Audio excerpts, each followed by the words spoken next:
Mesdames, Messieurs, bonsoir. Vous êtes sur la télévision Labari, c'est l'heure de la grande édition. Les titres.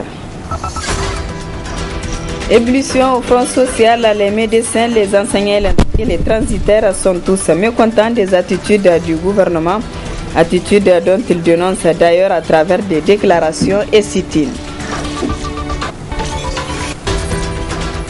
Cérémonie de plaidoyer pour la mobilisation des ressources pour l'élimination de la transmission du VIH de la mère à l'enfant, c'était ce matin au centre Amir Sultan.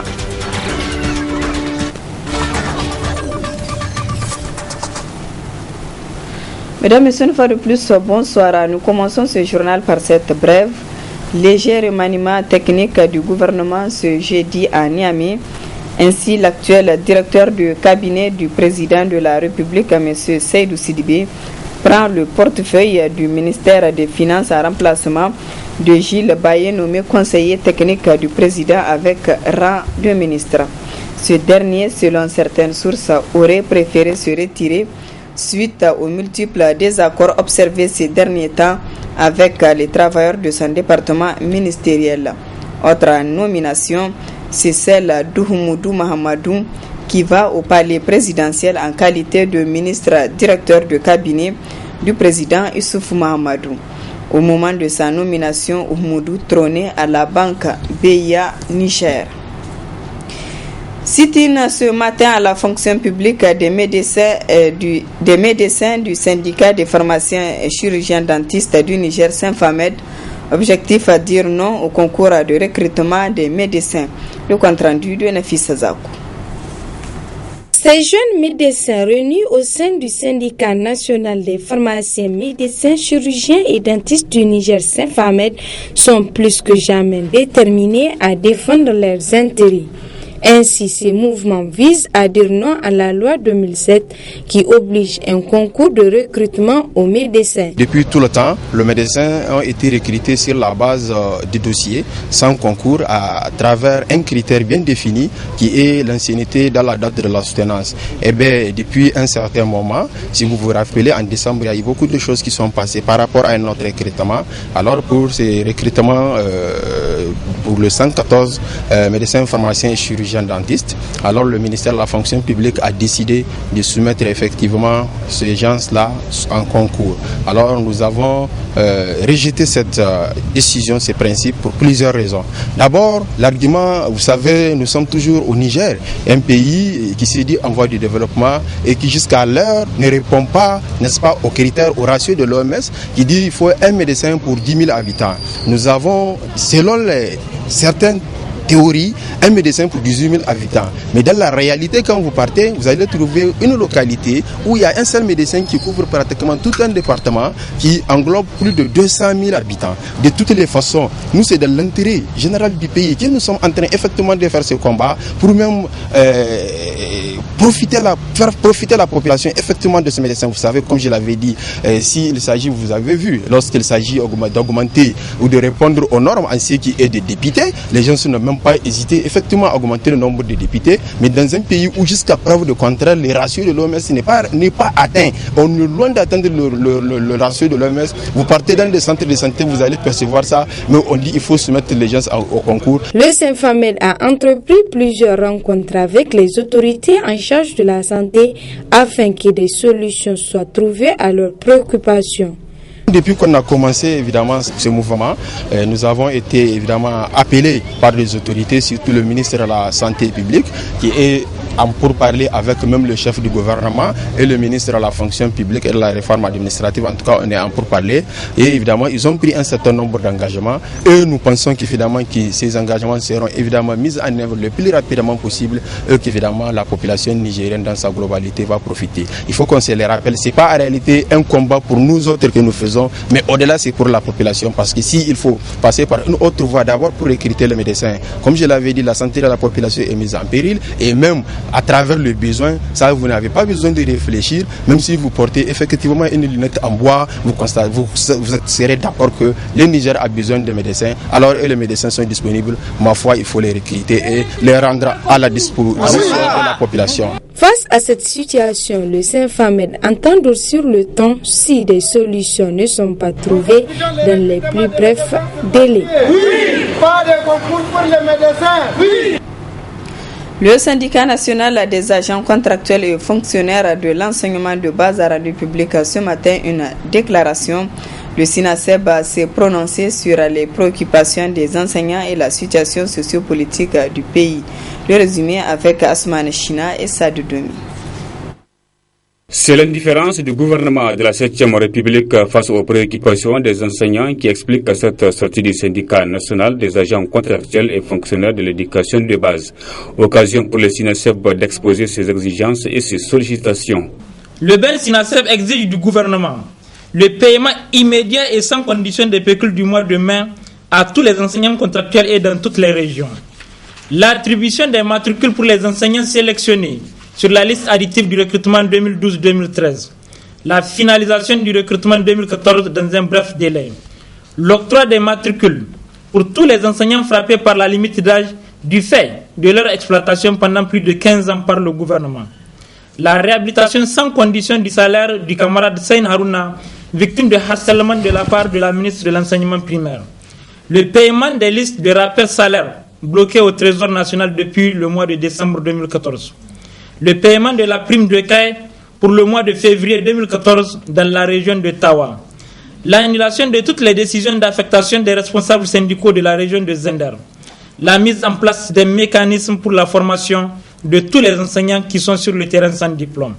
Le BEN SINASEB, tout en demandant au président de la République, chef suprême de l'administration, père de la nation, d'user de son pouvoir constitutionnel pour accorder sa grâce à tous les enseignants du spécial A et B des promotions 2012 et 2013 afin de sauver des familles entières, voire sauver des vies humaines.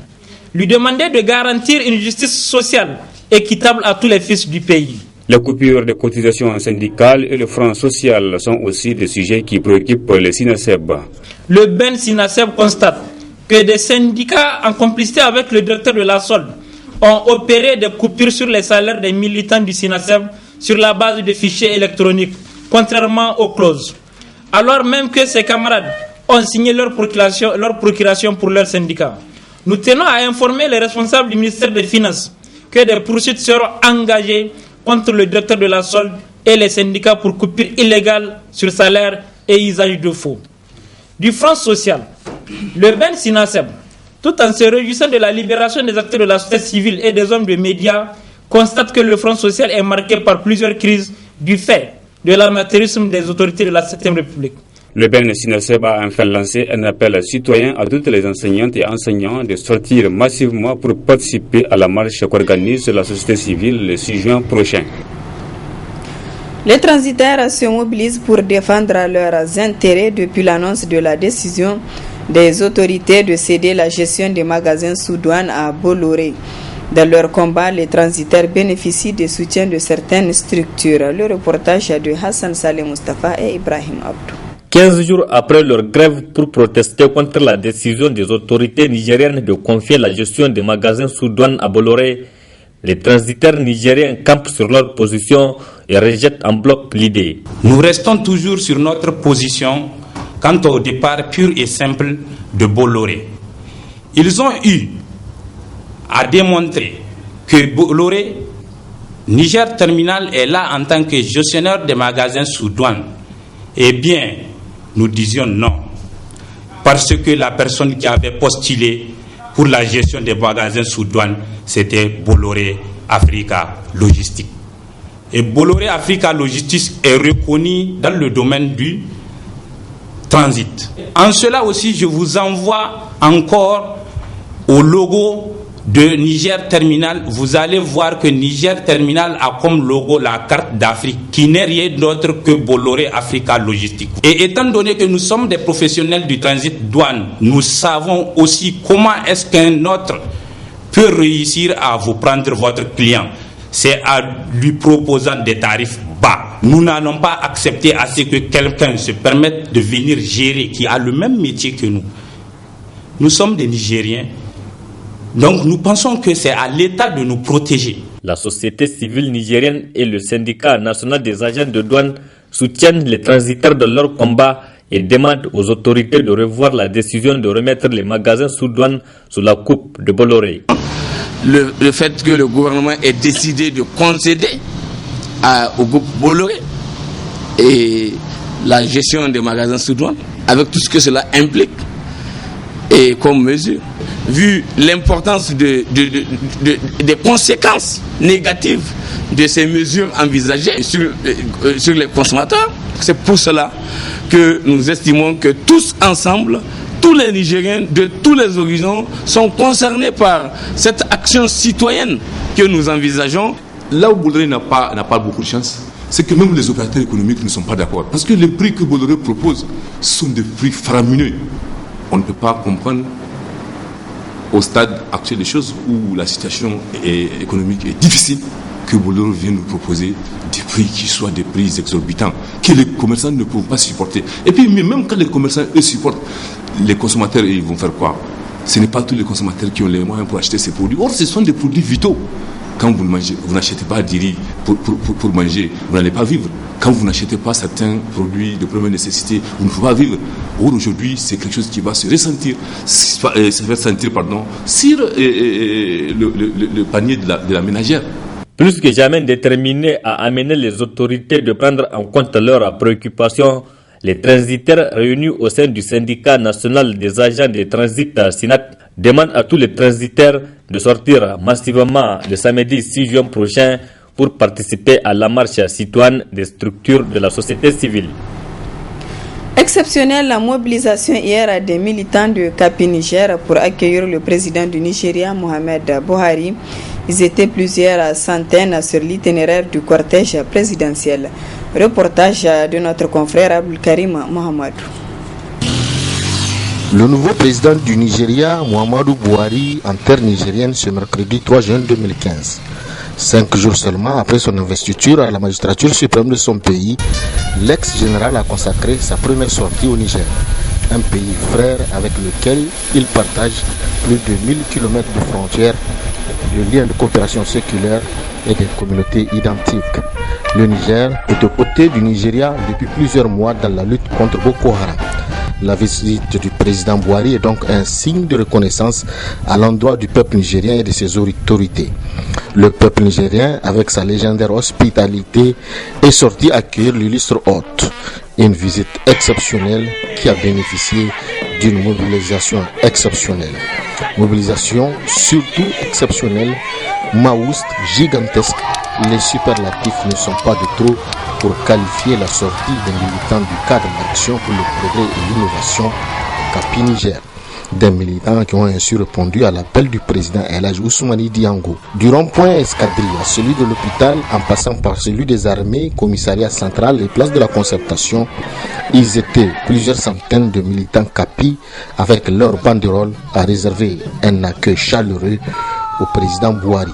Et cela avec honneur et dignité tel que le recommande l'esprit Capi. Le sens de la mobilisation de Capi Niger est extrêmement important parce que nous avons été pris en compte, nous avons été considérés par l'État du Niger. L'État du Niger a bien voulu nous inviter pour cette mobilisation et nous avons bien voulu démontrer aussi que la jeunesse nigérienne est avec Capi. Le cadre d'action pour le progrès et l'innovation est un cadre qui est là pour l'intérêt général, pour le renforcement de la culture, pour le changement de comportement, pour que ce pays, pour une fois de plus, qu'on puisse être dans le sens de construire, dans le sens d'avancer, pour que les choses évoluent pour notre pays. Jeunes, adultes, hommes et femmes Capi n'ont pas hésité un seul instant pour répondre à l'appel du président du cadre. Et les femmes sont prêtes à répondre, disent-elles, à tout appel à mobilisation venant du président El Hadji Ousmane Diango. C'est une mobilisation exceptionnelle, Capi. C'est une façon d'intégrer les jeunes. Et compte tenu de tout ce qu'on nous a dit, c'est ce qui nous a incité à faire ça. Ce n'est que le début, Inch'Allah, et on peut continuer. Le Capi est prêt à se mobiliser chaque fois que ce genre d'occasion se présente. Cette forte mobilisation de Capi est un signal fort.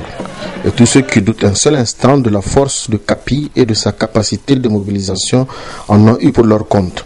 C'est un signe que l'engagement de Capi pour la mobilisation d'1 million de voix pour le président Issoufou Mahamadou aux prochaines élections va sans nul doute se concrétiser.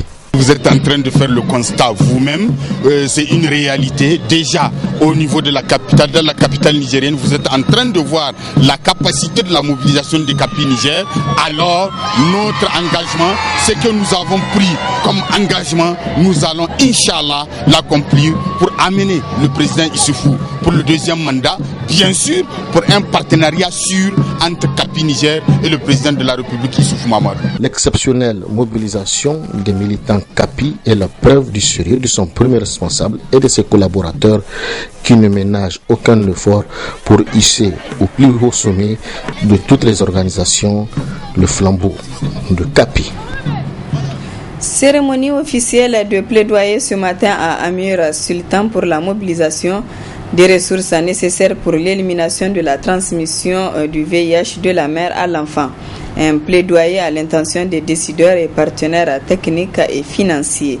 Le compte-rendu de Nasser Dantofo et Aboubakar Solé.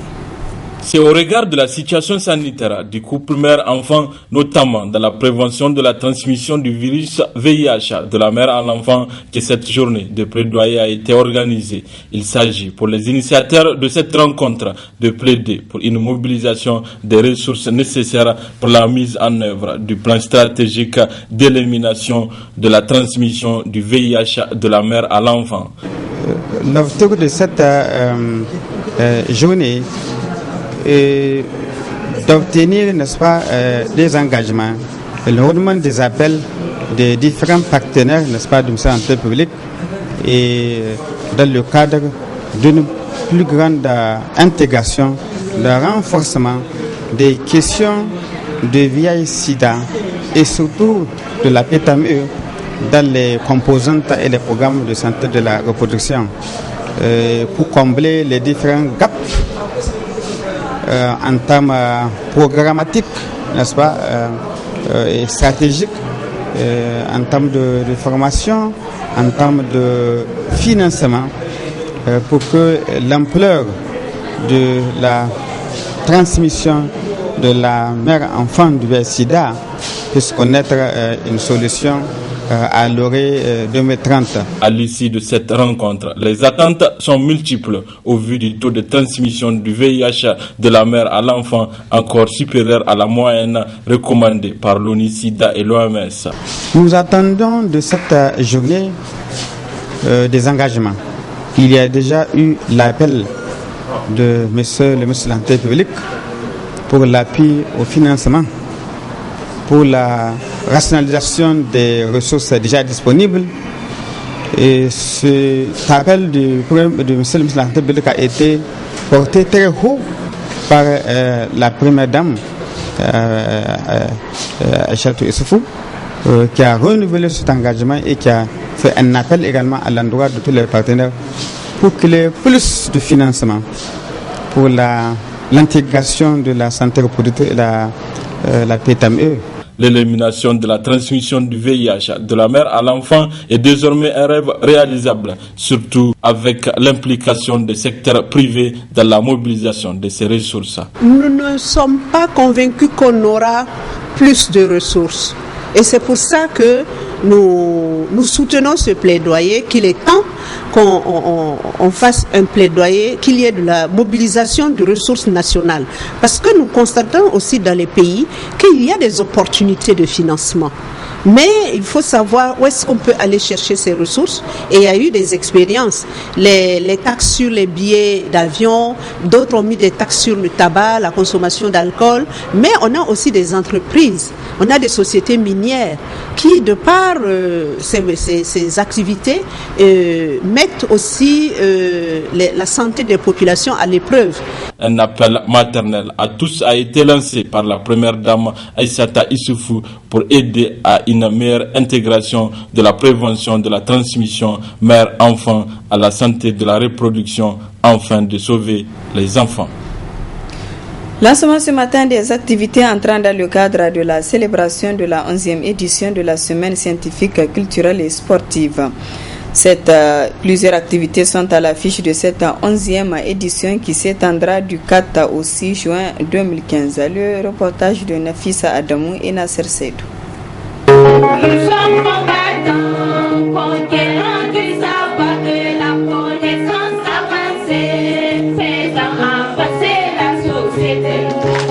Placé sous le thème « Contribution des ressources naturelles dans un contexte de changement climatique au Niger », cette 11e édition de la semaine scientifique, culturelle et sportive de l'étudiant s'est ouverte en présence du doyen de la faculté des sciences, des représentants des sections et sous-sections de l'USN et de plusieurs autres invités. Elle vise entre autres les objectifs suivants. L'objectif général de la 11e édition de la semaine scientifique de l'étudiant à la FAST est tout simplement celui de contribuer efficacement et scientifiquement à la recherche des résolutions de la mise en valeur des produits des ressources naturelles dans un contexte de changement climatique. Ça, c'est le premier objectif. Le second est celui d'impliquer toutes les couches socio-professionnels qui œuvrent dans ce milieu afin d'apporter des éclaircissements par rapport à certaines zones d'ombre qui peuvent se poser à l'étudiant de l'université de façon générale, mais à celui de la faculté des sciences en particulier. Plusieurs efforts ont été fournis pour l'amélioration des conditions d'études à l'UAM, d'où la particularité de cette 11e édition. Il faut noter une première chose ici à la faculté des sciences et techniques en ce qui concerne les efforts. Les efforts sont entre autres la création d'un master.